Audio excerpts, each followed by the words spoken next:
Hey, so this is not easy for me to say, but you know what? I'm gonna say it because you know what?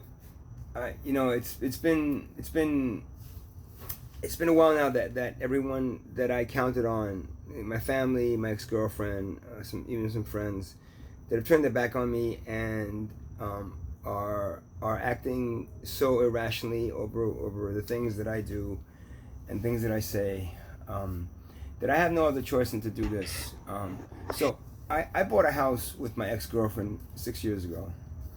I was living with her in what was it? Somewhere up north. I don't know where she was living before. I forgot the name of the town now. Near New Brunswick. She was living in an apartment, and I moved in with her, and she was. And then we decided, let's buy a house together. And I said, okay, let's go look down by Bradley, that area back there, because I was gonna open up a sound healing center, and I was doing sound healing work back then at Yoga and Jolly in Belmar, so I wanted to get somewhere in that area. So we found this little house in Neptune, 100 Bennett Avenue in Neptune City, and paid $174,000 for it. It was a small little house. She really didn't. She said it was too small and stuff, and it had a really big backyard and crappy backyard, but it was a big backyard. But I had this feeling that this house in this neighborhood is gonna. I lived in New York, and I've seen houses that were even in Florida. I've seen houses that I moved into. That appreciated in value like so much in a very short amount of time. I knew this house was going to be worth a lot more money. So I paid half the down payment on the house. I paid half the mortgage throughout the years. Half any kind of cost, like putting in a new furnace, putting an air conditioning unit. I think it didn't have a good air conditioning unit. We ended up replacing it. Every piece of work. I even did a lot of work with my friend Lee, fixing it up. We remodeled the kitchen, and I spent my time helping Lee remodel the kitchen, which then made the cost of the remodeling of the kitchen half the price because I helped him do the work. I broke my ass. The backyard that she keeps on showing pictures of, beautiful backyard. Most of those plants came from my friend Olivia. That I went, and she said, "Oh yeah, come take some of the plants and put them and replant them." I broke my ass digging up plants in her house and bringing them there, putting them there. We got stone delivered, and I broke my ass taking stone, putting it in the backyard, and putting it all in these different places that she wanted, and I wanted it too, but there's so much work. I did work on the roof, which I ended up falling off of. I ended up and breaking my wrist. I ended up doing so many different things on that house, breaking my ass. Now, when we bought the house, my credit wasn't that good, so she took all the she put it all under her name, even though I paid half the down payment. She put it all under her name, and then later she said, "Oh, later on I'll put you on the lease and I told my daughter that if anything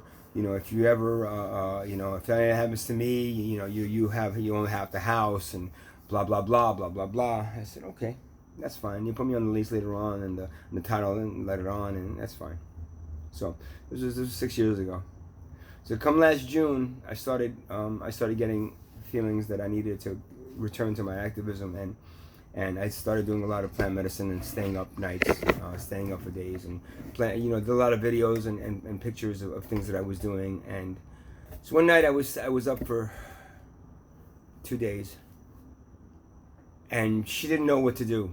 She didn't understand. She doesn't understand shamanism. She doesn't really understand vision quests or being up for days and connecting with spirit guides and all this stuff. She didn't understand it. She didn't understand it to the point that she called one of my friends, David, I forgot his name, Ziegler, and he convinced her to, "Oh, you got to call the crisis squad because he's going crazy because he's taking this and this and which he ended up giving me, So. And she went ahead and called the crisis squad on me and got me put into a psych ward for 5 days. That was last June. That was the start of my so-called downfall, because after I was put into the psych ward, when I got out of the psych ward, because there was nothing wrong with me. I was up for a couple of days, and New Jersey doesn't understand shamanism. I explained to them what I was doing, but they didn't understand. She said, "You have to leave. You have to get out of the house now. That's it. We're done." Oh, after 5 years, 7 years together, and 5 years owning the house together, you're just going to throw me out. He said, yep, I'm going to throw you out. Get out. Well, no, I'm not leaving. We're going to sell the house because this house is worth a lot more. I put a lot of time and effort in it. This house is worth a lot more to me now than it was. A lot more than it was when we first bought it. Last year, I checked online, and by the time that she was throwing me out, the house was worth close to $300,000. It's $174,000 we bought it for, close to $300,000. It's 100 Bennett Avenue, Zillow it, and you'll find out. 100 Bennett Avenue, Neptune, New Jersey. You'll see the value of the house now. Because I just checked recently, and the house is worth $374,000 now. $200,000 more. So I said to her, you know what? I don't want to. I'm not going to leave this house. I want you to sell the house, and because we bought it together. I'm the one who convinced you to buy it. Now I want you to sell the house, and give me half the money for it.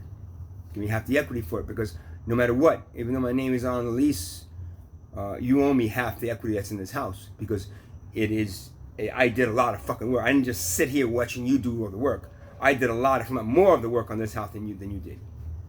She goes, no, I'm not going to sell it. I'm not going to leave until you sell it. Then I'm going to call the police. So she's threatening to call the police on me to get me out of the house. Oh, okay. Money sure is the root of all evil, huh? So I got no choice. Then she went ahead and threw me $20,000 I mean, she made me sign a piece of paper that I would never, I would accept the $20,000, and that's it. And that's the only way. I didn't have any money. I had some money in my savings, but I had no choice at this point. I'm not good with lawyers, and I don't want to go lawyers to sue her. She didn't put me on anything, so of course there's no actual proof that I paid for all that stuff, because she conned me out of making all those payments and paying for half the mortgage and paying for half the stuff in that house and paying for a lot of other things in that house. So I took the $20,000. Now I'm homeless. I've been homeless since I was evicted from my studio, because after she threw me out in June, I was living partially in the center I had in Broadley Beach, and then partially in the car and hotels. And I did have some money, some savings, and I had that $20,000 that I was using to get hotel rooms here and there. Well, then come January, I was evicted from the studio because of noise complaints, and because the woman upstairs moved in and she started complaining about noise and I think he's living down there too, and all this stuff. And the landlady got pissed off, and she sent me to court. And by June, I was evicted, so I was completely homeless by January. I still had a little bit of money left to go into hotels here and there, but I was running out like crazy, and I was living out of my car basically. I had no physical address, and so my address never changed. I still needed somewhere to get mail put, and I didn't have really any money left to get a P.O. box. And I told her I'm not gonna get another address. I'm gonna get an apartment to live, and I can't afford an apartment around here. Apartments are like, I can afford $750, because our mortgage was pretty low, man. I was paying $750 a month mortgage, and then other expenses and stuff, but $750 at the most in mortgage. I can't afford more than $750. You can't find anything around this area for less than $1,000 for a little studio. Nothing. And if you're lucky, maybe if you know somebody and they're okay, they rent your room. But other than that, you cannot find anything cheaper than that. Well, a couple of weeks ago, and I had my a couple of weeks ago. I don't know what ticked her off, and she's going through menopause, and she stopped having sex with me about a year before we broke up, because she was going through all this menopausal stuff, and now all of a sudden she's like, oh, you have to get your mail out of here now. You have to get all your mail out of here. I don't care if it's. I'm gonna stop getting it as of today, which is September 8th. A couple of days ago, actually, she told me, your mail is always gonna be returned. It's gonna be. I'm gonna put on something for the mailman. Please do not let any mail from Giovanni Euster come to this house anymore. So I had some important paperwork that I had, some court things that I had. They were all returned at this point, and I lost out on that. I had to call a bunch of people trying to figure out. I gave them another mailing address at this point in my sister's house in Ocean, and she's, well, now you can't leave your stuff here. You can't. I don't want to take your mail. Well, I don't want them to know that you're here. You know what? They're both Aries, and I'm not putting down any Aries out there. But the two areas that I've ever known in my life, which is my sister and my girlfriend, are exactly the same. They're superficial. They act really sweet until if it's not about them, then you know. So I'm sorry to all the other areas out there that are watching this. That's not about you. It's about them. I ended up dating someone very similar to my sister. I found out, and that was a big mistake. Oof, was that a big mistake? Did I waste 7 years of my life or what? So as of today, I found out my mail has been being returned for like 2 or 3 days. So now I have to juggle around trying to figure out who sent me mail and how to get it forwarded. I'm going to do a P.O. box soon. As soon as I get, my sister's being a real pain in the ass as well. I was like, I don't want your mail having, I'm going on business and I don't want your mail coming here, and taking up my space in my thing. This is what I mean, man. I mean, you can't even be, Barbara Mele, this is my girlfriend. She works for a non-profit organization, right? That helps mentally ill people coming out of like Trenton and stuff get housing and get support. Oh, very nice. So it's a non-profit that helps people that are in need of stuff, helping them get back on their feet, and project managers and not project life coaches, and helping them back to get back on their feet and do all this stuff. Yeah, okay, great. You work for a company that does it, but you can't even do that shit for your own ex-boyfriend or someone that you live with for 7 fucking years. And I don't even know if I can call her a girlfriend. I don't even know what the fuck she was at this point. It's a waste of my fucking time who she was. She took my money. Oh, check Zillow if you can. 100 Bennett Avenue in Neptune and see how much it's worth. 100 Bennett Avenue. You see it's worth $374,000. She made $200,000 on that house in 2 years, in 5 years. $200,000, and she threw me $20,000. So, money, huh? Guess why she wanted to get rid of me and she doesn't want to see me anymore? Because when she's ready to sell the house, it's like, I made $200,000 on. Now I can buy something for my daughter. I can give something to my daughter. So, yeah, I'm angry. I'm angry because it's not so much about the money. It's about what the money does to people. This is what it does to people.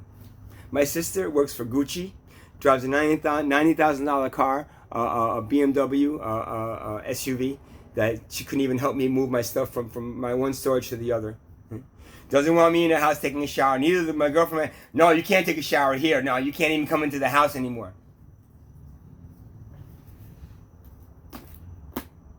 And now I'm stuck with, the fact that I had to take mail, and now I got to figure out where to get mail sent. This is what poverty happens to people that are poor. Poverty. And that's what happens to people that once were friends and now consider you, I don't know, you need to go to rehab and go and get help. You need to get help with that poison that you're taking. Yeah. You mean the plant medicine that I've been taking since the age of 14? I ran away from my house when I was 16 years old, man. Because I knew that family was not my family. I ran away, and my fucking brother, you know why? Because my brother caught me smoking weed in the bedroom and started kicking the shit out of me. He's 10 years older than me. He's a big guy, 6'1", big fucking fat Italian guy, and he's kicking the shit out of me, beating the shit out of me. I ran out the window and fucking ran to my friend's house, and then fucking stayed in my friend's in the city, and my brother found me, and I ran away from him, and then I fucking ended up, and then my sister Rose was like, oh, please, mommy, I want you to come back. I told her today, it's like, I really wish you would have just let me go back then, man, because it would have been a lot easier. Because then I went back there and I had to deal with them, and I had to deal with their domestication and their fear mongering and their fear this, fear that. Johnny, don't go do music. Go into banking. Go into something that you can make money. Never supported everything musically. Never supported anything artistic of me. Always wanted me to go out and make money.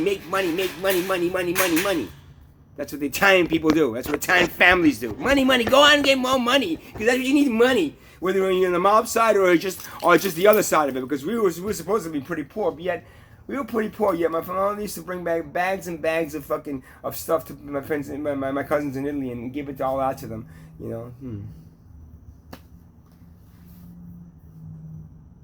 So yeah, So this whole girlfriend thing that I had, that just, all I could say is that if you ever get into a situation where you're gonna buy something with someone, and they say, don't worry about it. You don't have to you don't have the credit to get the loan. I get the loan, and you can just pay half and do everything half, and then at the end, and soon I'll put your name on the lease, because she never put my name on the lease. Because if my name was on the lease, she wouldn't have the right to throw me out of my own house and take away the ability for me to say, we're gonna sell this house and get some equity out of this shit.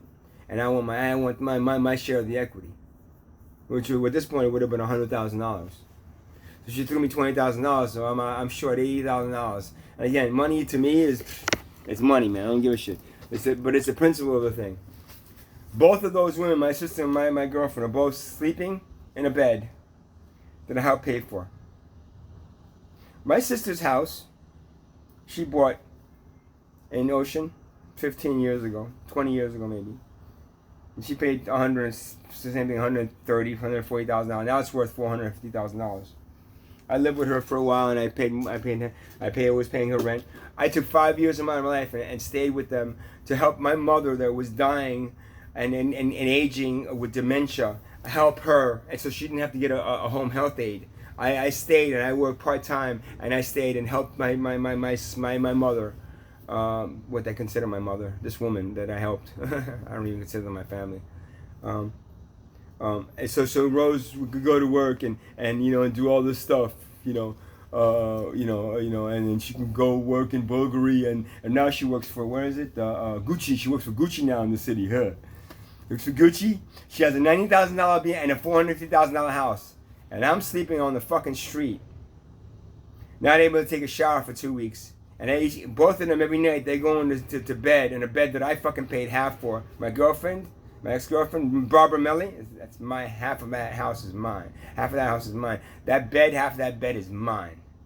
Half of the things in that house are mine. Yeah, she threw away all the stuff that she didn't want. Now it's all her house. Now it's all her things. And she, you can keep this. Well, I got nowhere to put a fucking couch. I'm on the street. Where am I going to put the couch? On top of the cart and drive it around? And now she had the nerve to turn away my mail too, which is the last straw. I'll never talk to that woman again. If any of you know me and used to see me drumming with Barbara Mille, make sure you understand that I'm never even looking her way again. I'm not saying her name ever again. I'm not going to that house that belonged to me as well ever again. Because now she's threatening, I'm gonna get a restraining order against you if you come to this house again. Don't worry, I don't. It's not you that I want. It's the fucking energy that I put in that house. That backyard, every one of those pictures you see of those beautiful plants back there, they were given to me by Livia. Yeah? They were given to me to put in that house. And now she takes pictures and she plants and she does some more and she takes pictures. Oh, look at the beautiful flowers that I never get to see again. There's trees back there that I connected to that I'll never see again. And that's fine. Because what comes around goes around. I'm just a product of everyone's hate that is directed towards me. And right now, everything that's happening to me is all this hate. And I'm absorbing it. And I'm pushing it away. I'm not doing anything violent. I'm not going to go and yell at, I did raise my voice at Barbara Mele today when she said to me, oh, that's it. You think that I told you that no more mail in my house. It's my house that you stole from me. But that's fine. Because again, the law of attraction is what you do to others, and it doesn't happen immediately. The instant karma John Lennon was talking about. It doesn't happen immediately. But what you do to others, Barbara Mele, Rose Euster, what you do to others will come back to you. And before I was sending you healing energy to protect you both, now that healing energy is being pulled away. No more healing energy to you. And everything that you've done to me, Barbara, you started my downfall by calling the police on me and having me committed for doing plant medicine in my backyard. And after that rolled into me being that happening to me over and over again, because once you're committed to somewhere, every time the police come, they call the person from mom and say, should he be committed again? And that happened to me at my store, my sound healing center in Bradley Beach. Every time the police came, they called, and then I was committed a bunch of times. And at the end there, they realized, well, he really isn't crazy. He shouldn't be committed. He's just this, because they haven't done it since. And I've had encounters with police And I've been arrested a few times since then, but I've never been committed again. Wonder why. Got out of Bradley Beach, and their records of just sending people here. They'll send them to the psych ward, which then and then 7 days in the psych ward. Hey, that's what 15,000-20,000 of their insurance money.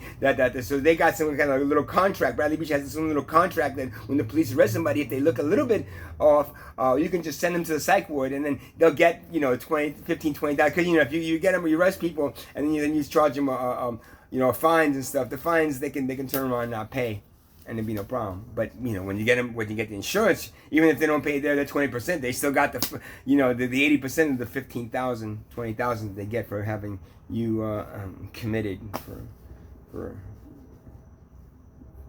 7, 8, 10 days. So that's my story about my house in Neptune that I lost. The family that I really was never felt close to, that now I realize they're not family to me. They're not blood to me. Those people, my sister, my brother, Tony, Nilly, all these people that claim to be my family, they were never my family. I never believed they were my family, and I'm sure that to this point I know very well that they probably either adopted me or fucking maybe kidnapped me. I don't know, when I was a kid. and kind of like raised me. I think maybe my mother needed somebody else because we were on food stamps. They needed a younger kid to bring to the food stamp office. So they ended up fucking picking me up somewhere and fucking claiming that I was their kid. All my documents, I believe, were all forged anyway. So I don't believe any of that shit was real. I never really had a passport. I don't remember anything before the age. I don't remember anything before the age of 11, man. I remember being 11 and being in school and stuff, but I don't remember anything before that. I don't know why. And usually, I have a pretty good memory. I mean, I'm a programmer. I had really good memory, when it came to and I remember things, but I don't remember anything past 11. And then with the thing with Barbara Miller, it's like, what the fuck happened, man? How I got myself into dating this woman that was so straight and so fucking and so naive about plant medicine and vision quests and everything that people do that allow them to expand their awareness. And she just drank her wine, and you drank the wine, and smoked a little bit of weed before she went to sleep, but that's about it. But other than that, she turned out to be